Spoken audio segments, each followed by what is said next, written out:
Oh, hello, hello, viewer. I like your haircut, and thank you so much for coming to the Vengeful Bakery channel for another episode of Shared Library. I'm your favorite host, Wrathful Strudel, and I know you are desperately wondering where my headphones are. They're gone here right now, and they are also gone in my most recent couple of streams. That's because the headphones I was using died. That's the whole story. Maybe we'll try and get a manufacturer replacement, but they came included with a computer purchase. We'll see. We'll see what happens. Anyway, so the game we're looking at today is Blue Flamingo. I know nothing about it except that it seems to be very proud of how weird it is. And this is interesting. I haven't aired the Hylix episode yet. I'll put it up at some point. But this game is also super weird like Hylix. And also, like Hylix, uses stop-motion animation for, in this case, all of its artwork. Whereas Hylix, I believe, does a hybridization. It looks like one of those, I don't actually know the name of the genre. It's either bullet hell or like flying shooter where you're a ship moving around. Based on the Steam page, it looks like that kind of thing. But I don't know that whole much. So let's take a look together here, you well-haircutted viewer. Here we go with Blue Flamingo.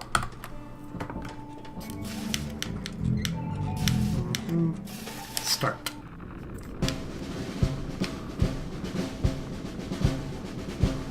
Okay, wheeling edge this cliff, and then I hope I get to go straight down.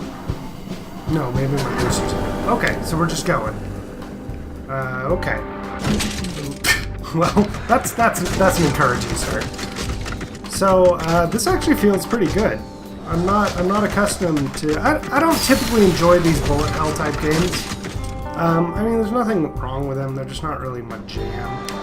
Incidentally, on my screen, there's something going on with the resolution because I actually can't see that brown number in the bottom, but if I look over at the recording I can see that I have 56 cents, which it does seem like already with the amount of peril my pilot has been in, 56 cents seems a little bit underpaid.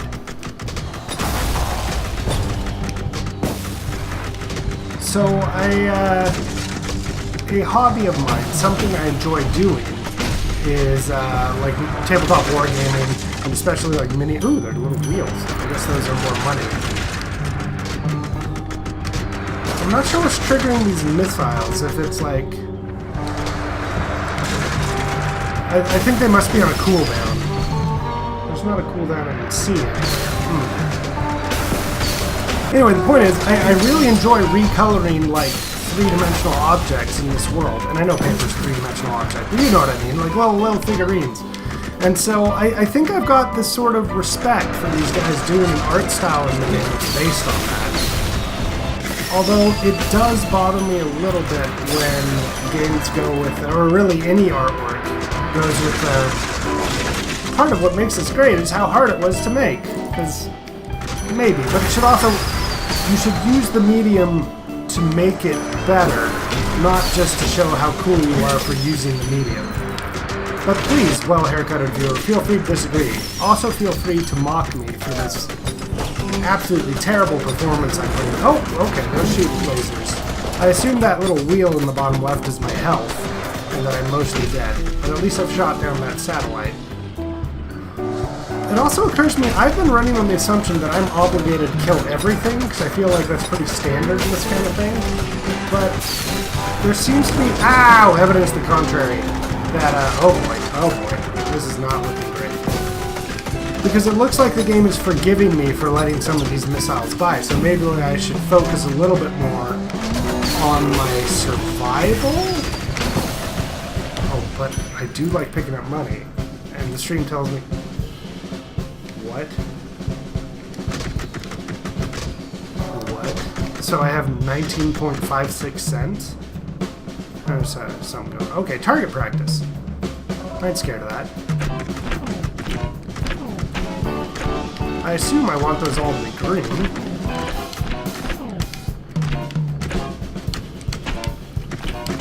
So honestly, aesthetically, I don't know if you tuned into the live stream where I did Hylix, but I have recorded an episode of Hylix that will get up on the stream at some point. But this feels like it's kind of going for the same thing, where it's just really absurdist. Okay, I can get a gun, or... Oh, I didn't use bombs. I get an interest rate. So let's just do... Let's do that. Let's try out bombs. Let's see how bombs go.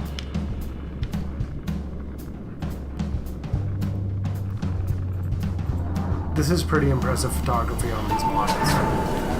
So here I am getting impressed by the medium. What can I say? It also looks like my health did not reset since the last level. Oh, that was pretty nice. Wonder how many of those I have. Let's see. So let's count my money. I got 410. Oh, okay. I can't use my bomb again. So maybe it's a long cooldown, or you only get one per level or something. Oh boy. Well, there I go. Crashed on level 2. Oh, is this going to be like a roguelike where I have to start over? I'd be okay with that. Looks that way.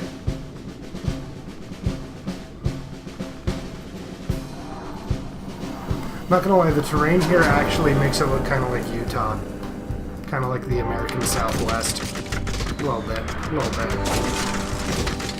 Nah, it's a little too populated down there, actually, so never mind.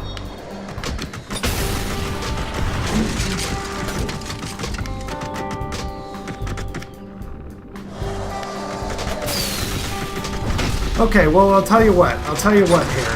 Like, this appears to be the whole game. And on Steam right now, this game is $5. And so that, you know, it's a $5 game sort of occupying your brain with an appealing aesthetic. It's a little bit weird, but I like it. I take back what I said about it trying to be absurdist. I think just the music and the visual design kind of threw me off. I don't think they're going for absurdist. I think they're just going for a unique look here. And I think they nail it. It's kind of interesting. It doesn't look like there's any kind of story to be noted or any like progression mechanics beyond buying. So I upgraded my bombs to 2, so you'd think I would have at least 2. Let's see what. Okay, so we're gonna use our bomb now. I'm assuming my bombs are 1. I'm assuming this is a road race. And yeah, let's see if the cooldown on my bomb will go up or there's some indication. Was there a visual indication on my ship, maybe? I can't use it now. Oh, I'm doing even worse than last time. Those little cars below kind of neat. So I'll tell you what, there's a lot of games that are trying to cash in on nostalgia, right? And I think it's a valid tactic, but you still are obligated to make a good game. And the nostalgia of this game, I think, perhaps unwittingly is cashing. Oh, I'm gonna avoid the lasers. Huh? Learned my lesson there.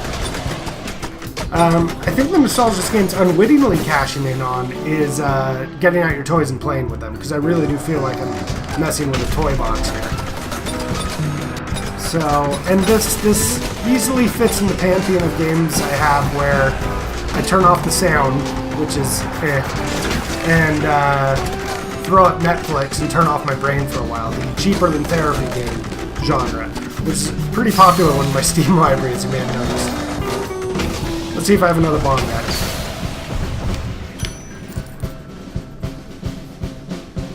After this delightful military drum march concludes. Okay, I did have another bomb. I thought the level might be ending. The level did end. Level did end. Okay, we're gonna do better on target practice, and I'm gonna see if I can beat my old location, which was a little bit of the way into level 2.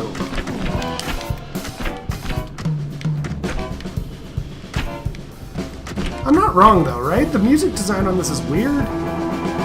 Like, it doesn't seem to really fit anything. It's just kind of like gibberishy music. Am I wrong?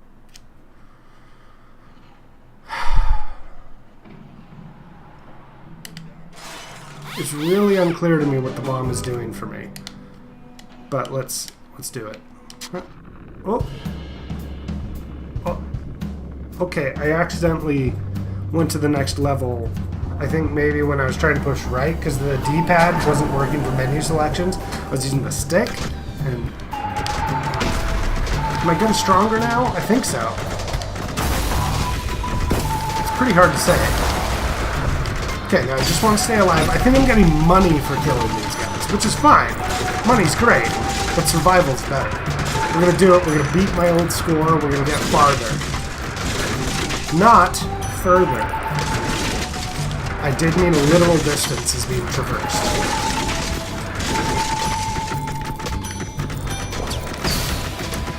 It seems like this game is going to go on forever, right? I mean, I'm half tempted to go Google it and see if there's like a punchline at the end, or if there is an end. I'm someone who I feel no moral qualms about Googling games if I want to know things about them and I don't feel like playing them to find out. Because, you know, there are more video games than I can possibly play in my lifespan, and I want to know everything about all of them, or at least the ones that I want to know about. So, don't hate, even puzzle games. Even puzzle games. I'll give up and I'll just look them up on Google and see how to beat the puzzle. Alright? Might not be your thing, but it's my thing. Leave me alone. I have to have gotten farther this time, right? I don't remember seeing satellites on my last run. On the night level, I mean. Whatever, I'm gonna keep going. Oh, there's that cool light coming out from the train tunnel below.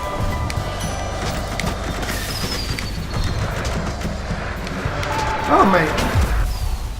Check it. That was a strategic use of my bomb. Yeah. Because I can also use bombs not for just testing how game mechanics work. I can also use them for their intended function, keeping me alive. Now, like some evil night city, except I think this is the same map, but at night. I'm wondering if it's going to be a cyclical thing, or if we'll ever get to see, like, greenery, or we're going to go over the same map in different lighting conditions. Because making the physical models for us, assuming those maps are physical models, I guess they never agreed to that in the terms of service. But that's been my assumption based on how they described the game. In any case, seems like a lot of work. So maybe they want to get a lot of usage out of it by putting in different lighting conditions. Which is pretty normal stuff, like in older RPGs and stuff. If you want more enemies, just change the color palette of your existing enemies. Boom, you're done. Hey guys, look how great I'm doing! I'm fantastic at this game. You thought I was terrible. I also can't think of any reason not to hold down the fire button, except that it makes machine gun noises. I think I did it. I think I'm going to get to level 3. And now we'll get to answer the mystery of, will level 3 just be the same terrain with different lighting conditions? I think it's a fair question. Target practice, here we go. Were these hurting me before? I don't think they were, but I only have what I believe is the equivalent of 1 hit point. Well, that answered that. They don't hurt.